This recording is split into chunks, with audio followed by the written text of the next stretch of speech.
बरसात शुरू होते ही क्या आपके पोर्टुलाका ने फ्लावरिंग बंद कर दी है? पौधा ख़राब सा हो गया है, बहुत ही लैगी हो गया है, फ्लावरिंग भी बहुत ही कम हो गई है। तो आपको क्या करना चाहिए और कौन कौन सी फर्टिलाइज़र डाल के आप दोबारा फ्लावरिंग प्राप्त कर सकते हैं, ये आप इस वीडियो में जानेंगे। तो चलिए वीडियो को स्टार्ट करते हैं। पोर्टुलाका, मॉस रोज़, नौबजिया, ना जाने कितने नामों से इसको जाना जाता है। पूरे साल भर ये प्लांट रहने वाला, गर्मियों में बहुत ही जमकर फ्लावरिंग करता है।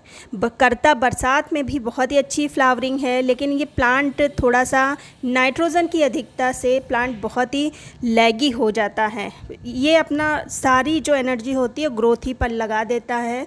तो समय समय पर इस पर आप अगर कुछ काम कर लेते हैं तब आपको फ्लावरिंग मिलना दोबारा स्टार्ट हो जाता है।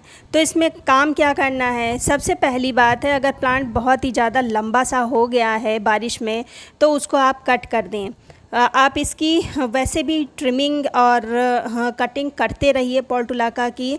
इसमें जितनी अधिक मात्रा में कटिंग वगैरह करेंगे प्लांट उतना ही घना होगा, और प्लांट जितना घना होगा उस पर उतनी ही अच्छी फ्लावरिंग होगी, क्योंकि ब्रांचेस अधिक होंगी।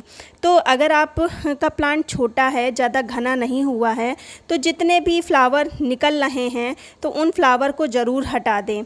जैसे कि ये देखिए, ये रेगुलर कम से कम 50-60 इस तरह से कलियां खिल चुकी होती हैं, वो लगी रहती हैं। तो इसको हटाना बरसात में ज़रूरी होता है। 2-3 कारण होते हैं। एक तो प्लांट पर ही लगा रहेगा तो मिट्टी में गिरेगा और मिट्टी में फंगस लगेगी। दूसरा, अगर ये इस तरह से फ्लावर फेड हुआ लगा रहा तो ये बीज बनाने लगता है।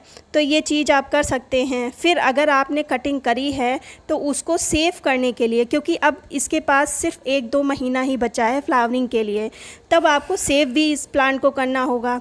तो न्यू पॉट में जितने भी आपके पास कलर हैं उन सबको आप सेव करते रहिए दूसरे पॉट में, क्योंकि सारे पॉट तो रखना मुमकिन नहीं है। इसलिए सारे कलर आप अलग एक पॉट में सेव करते रहिए, जैसे कि मैं करती हूँ। अब बात कर लेते हैं कि आपको फर्टिलाइज़र कौन सी देनी है। तो सबसे बेस्ट अगर फर्टिलाइज़र इस मौसम में कही जाए तो वो है NPK 19-19-19 बैलेंस फर्टिलाइज़र है। तीनों ही चीज़ें प्लांट को बैलेंस मात्रा में मिल जाती है। और सबसे ख़ास बात है कि पोर्टुलाका प्लांट पर फ्लावरिंग के लिए सिर्फ 2 ही महीने बचे हुए हैं, सितंबर, अक्टूबर। नवंबर में फ्लावरिंग ये कम कर देगा, तब फिर फर्टिलाइज़र की कोई वैल्यू नहीं रह जाएगी। अभी हम फर्टिलाइज़र फ्लावरिंग के लिए दे रहे हैं, इसलिए हम ये लिक्विड फॉर्म में फर्टिलाइज़र दे रहे हैं, जिससे प्लांट जल्दी ऑब्ज़र्व कर लेगा और रिज़ल्ट जल्दी देगा। अगर आप सॉलिड फॉर्म में फर्टिलाइज़र देंगे तो फिर उसको डिज़ोल्व होने में, डिकम्पोस्ट होने में, मिट्टी में मिलने में काफ़ी समय लग जाएगा, और तब तक कि इनकी फ्लावरिंग का समय भी निकल जाएगा। इसलिए लिक्विड फॉर्म में फर्टिलाइज़र दीजिए।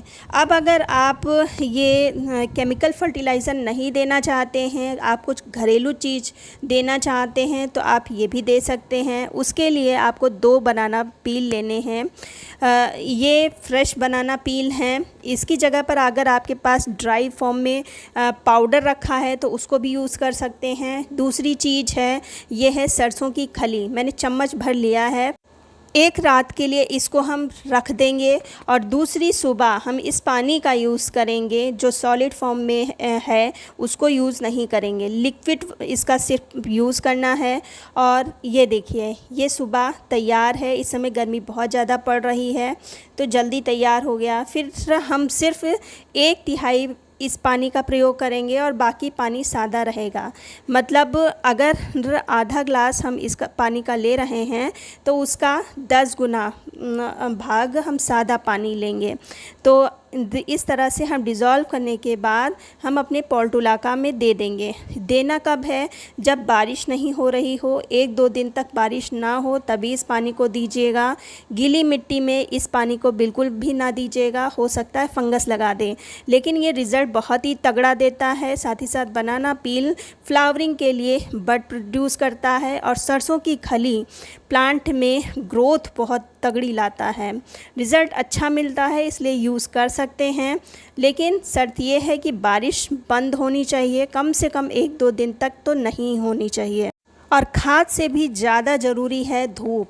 इस प्लांट को जितना हो सके फुल सनलाइट में रखें, जितनी आप इसको सनलाइट प्रोवाइड कर सकते हैं करें,